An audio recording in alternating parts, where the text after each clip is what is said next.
Gaming's 8th generation allowed asymmetrical 4 players versus 1 character action, a more viable genre for console gamers. Starting with the critically lambasted Evolve, gamers with friends or who could tolerate teaming with randoms who didn't understand the class system could come together and succeed or fail to kill monsters, survive horrific events, and embrace the grind of leveling up multiple characters and creatures.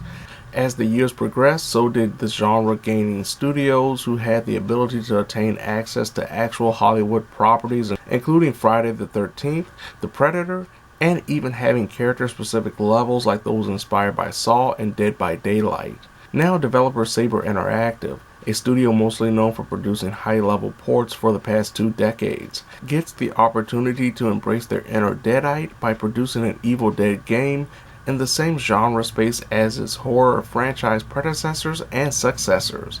Being a fan of the movie franchise and those types of games in general, at least for a short while, I got ready to cut through some skeletons, possess unsuspecting would-be heroes, and enjoy every reference I could remember.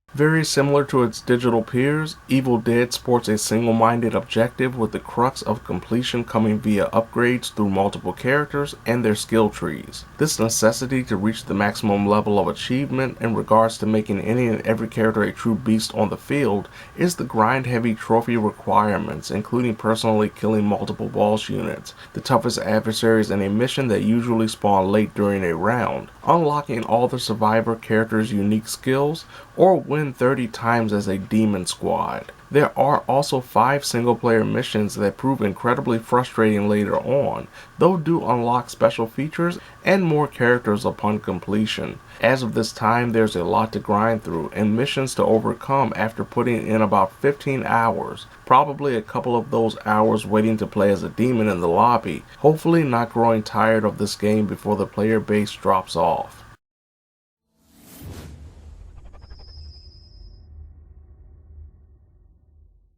Though obviously inspired by the source material, Evil Dead the game takes notes from the likes of Friday the 13th the game and Predator Hunting Grounds, with the latter being the fact that the player-controlled survivors can fight back via weapons, both discovered by looting various areas and even initially equipped depending on what character is chosen in the lobby, though players are barred from picking 2 of the same characters. Gamers will immediately notice when fighting a foe big or small is how clunky the general melee combat is, with light and heavy strikes seeing the survivor character swinging wildly without much direction. The same can be stated when possessing and attacking with a demon. This issue is made more emphatic when foes start moving without warning mid-attack, and the player is trying to position the camera in hopes of aiming properly. Interestingly enough, shooting actually works a lot better than the more necessary melee combat, as each ammo type, handgun ammo, long-range ammo, and special weapon ammo, can prove limited depending on how well the survivor searched the map. One of the more interesting aspects about both survivor and demon characters is their special ability associated with a class system. For example, Ash from the original Evil Dead is a support class character who has the ability to lower the fear level of nearby allies, which can prevent possession by the demon player, who can temporarily control a possessed player to attack their teammates.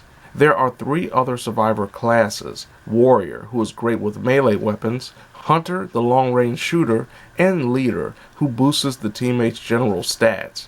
Demon special abilities are a little less interesting, like the Warlord class sporting the ability to create a survivor identifying radius for about 30 seconds. The Barbaric Necromancer demon's ability produces a flute-playing skeleton that has no defensive measures, but does buff the attack power and defense strength of nearby Deadites. The same for the Puppeteer class, just without the skeleton, and the boosting only being connected to a single possessed demon.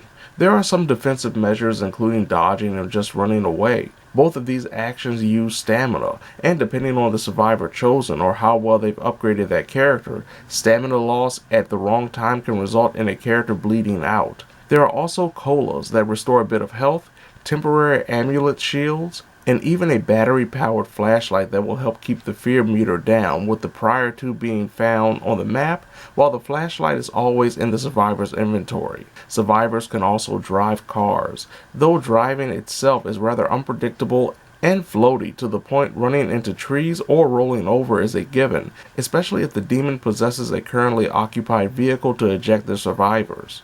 Another positive in the survivor's survival is the ability to revive dead characters at least once. When survivors are downed, they bleed out if another survivor doesn't help them up. When that player's survivor bleeds out completely, their spirit hovers above the corpse that can be picked up by a currently upright survivor and taken to one of the many altars located around the map to revive that dead survivor. The overall survivor objective premise can be broken down into 3 stages. Find the 3 map pieces randomly placed across the gigantic in-game map. Attain the lost pages and dagger in a timed standoff with mounting enemies before the initial 30-minute time limit, and destroy the Dark Ones to unlock and protect the Necronomicon in another timed gauntlet where players are pushed to their max, either protecting the book or, if the gamer is a demon, destroying the book or the survivors before the time runs out. There's no different goal or mission completion option, like killing Jason in Friday the 13th the game to win instead of simply escaping the map. While the gameplay objective is pretty straightforward when playing as a survivor, switching the role and becoming a demon is an effort in micromanagement. In first person, a demon player will zip around the map, picking up energy that can be used to set stationary traps that, when activated by a survivor, spawns an enemy and increases their fear meter. The more traps a player stumbles into, the better chance for a demon possession. As the demon gains more energy, is successful with their trap placement, including sabotaging crates that usually house match-only upgrade pink F bottles, and simply moves around the map, will grant the master demon temporary upgrades like boosting the amount of energy attained from every orb and the length of survivor possession, as well as opening portals that releases one of 3 types of controllable minions: basic, elite, and boss. As expected, each type of demon has their own ability, but controlling the boss demon shows off the power the survivors are taking on, though gathering enough points and waiting for the cooldown timer to finish when the boss is defeated makes its usage better for the last portion of a run where survivors can be overwhelmed. Depending on the skill level, overall character loadout both in regards to survivors and demons, and general chance, matches can end fairly quickly around the 10-minute mark, or go as long as over half an hour. One of the main reasons for this differing time in regards to matches is the game's leveling system associated with its matchmaking. As mentioned, players can upgrade both survivors and demons via a skill tree located in the menu. Players earn experience points by completing matches, both won and lost, that can be converted into skill points. These skill points level up a survivor or demon, benefiting from the upgrades while attaining better perks and some new abilities when reaching a certain level. This wouldn't be an issue if this game had an online matchmaking system that separated gamers by levels, but it doesn't. Gamers will find themselves being a level 1 survivor alongside level 20 plus allies taking on a demon player 2 playing for the first time.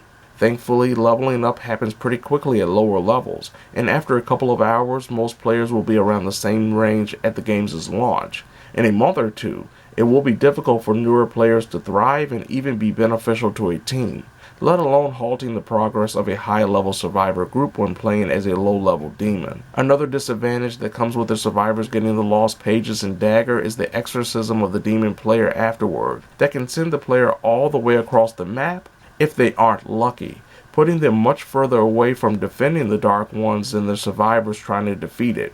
Even with all of that, the developers went on record to state the survivors will almost always have the upper hand, especially if they stick together, in an effort to stay true to the lore. There are a few single-player options, including the aforementioned missions, where players take part in recreations from the movies and show. These missions don't feature cutscenes or even actual footage from the source material, but rather still-shot pictures and some text. These missions get downright frustrating through trial and error, while not featuring any checkpoints that would have helped players succeed in a challenge better for a group to take on than a sole player who only has one life. Players can also gather a group of humans to take on a computer-controlled demon, or go at it alone against the damned, with only AI companions. Sadly, playing by oneself will give gamers only half the experience points that someone would get playing with friends or randoms online. The biggest issue with the single-player offerings is the fact that players have to be online to take part in them. This means if the servers are down for maintenance, or in the case of console players, PSN or Xbox Live is unreachable, Evil Dead is a brick for the time being. Add that to the fact when the servers eventually shut down, gamers will never have the chance to go back and experience the horror ever again. Technically, Evil Dead is surprisingly strong. As with any horror experience, sound is an important aspect that needs to be done right. And this game does so when playing as a survivor, and the mounting hordes grow more ferocious after the only sounds were the character's feet trampling the damp ground. The character models are detailed across the board with certain movie environments and landmarks masterfully recreated. While the game's maps are large, there are only two thus far, one being based off the original movie and the other from the TV show. What differentiates one game from another in terms of environments is the weather and time of day. Certain matches will stick survivors in the dead of night surrounded by patches of fog. Another round covers the ground in snow while illuminating the environment to the point there is no reason to use a flashlight unless searching through a building. But the overall environment can be hazardous as well. While survivors can use the vault button to jump over things like road guardrails, they can't do the same when facing a low wall of rocks or gated cemetery. There are other bad animation moments specifically connected to the finishers, maneuvers used on Deadites after taking several hits that at times will have multiple survivors attempting to defeat a foe without the game preventing them from slashing away at a static animation. One of the biggest potential issues that has been anything but is the server stability. Thankfully, disconnections and games failing to load hasn't reached the double digits after dozens of rounds both as a survivor or a demon. Sadly, if the demon disconnects, the game ends. Same for teammates when in the lobby, that causes a disbanding of the lobby. If a disconnection happens, no points are dished out no matter how long the game lasted. Frame rate drops were mostly non-existent, though some players with weaker internet connections can cause hiccuping, laggy moments when doing something like driving the entire team in a car. The worst glitch thus far experienced was an odd moment playing as a demon where the trigger and bumper buttons used to summon minions disappeared and became deactivated. Wait times to get into a lobby will vary if players aren't doing private matches, with the intent of playing as a demon taking anywhere from 3 to 10 minutes of waiting to get into that single slot. Crossplay across PlayStation, Xbox, and PC can be turned off, but the game works fine no matter if the group is mixed or solely dedicated to one format or console. One of the most disappointing aspects in terms of getting into a game is the lack of a rematch option. After a session is done, everyone is sent back to the main menu even if the players are in a private match. While Evil Dead the game is definitely lacking in a lot of areas including maps, matchmaking, single-player offerings, and general differing objectives, there's something almost whimsical about Ash's latest digital adventure that mostly satisfies at least a few weeks after launch.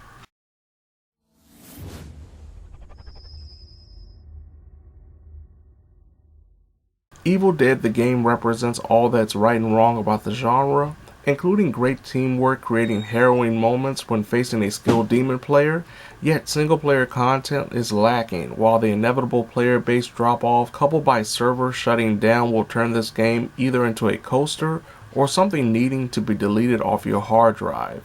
But for now, this is a strong experience that thankfully isn't a full-priced product. Console gamers can get free upgrades if they bought the 8th generation version and have 9th generation consoles. PC players, however, can only play this through the Epic Store. With few technical issues and the player base being in its infancy in terms of skill and level, this is the ideal time to play if this is your type of game. If you wait too long, there's a good chance the player count won't be as significant, their levels will be too high, and the learning curve will be too steep. Even with its limitations, there are few better feelings in the genre than holding off dozens of monsters to save the world, or a demon destroying the Necronomicon with less than 10 seconds left in the round.